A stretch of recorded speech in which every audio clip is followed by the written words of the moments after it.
Chapter 4. The Woman. The man slept.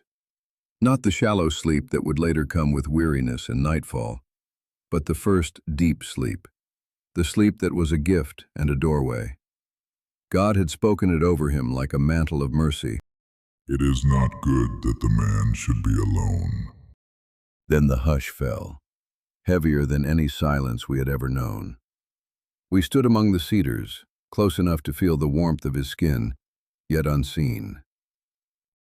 The Maker knelt beside the sleeping man. No thunder, no legion of attendants, only the same hands that had shaped galaxies now resting gently against the man's side. Then he opened him, not with a blade of bronze or flint. There was no violence in it, but with the same word that had once divided light from darkness. A seam of light appeared along the man's rib, bright as the first day, and the flesh parted without blood, without pain. The man never stirred. Samyaza made a sound I had never heard from him before, half sob, half prayer. He is taking something out of him. Zeruel, he is taking something that was never meant to be taken. I could not answer. I could only watch as the hand reached in and drew forth the rib, curved, living, glowing like moonlit ivory. Bone of his bone, yet no longer his alone.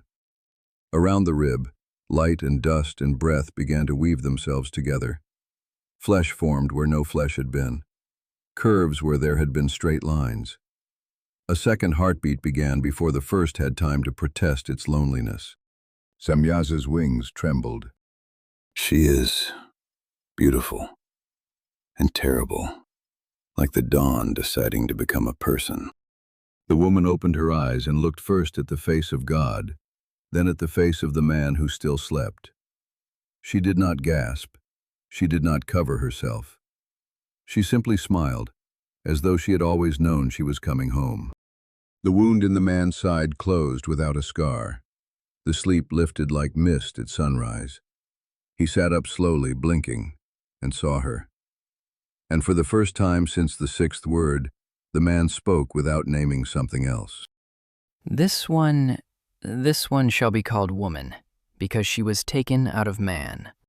Samyaza turned to me, tears now falling in earnest, real tears, the first any of us had ever shed.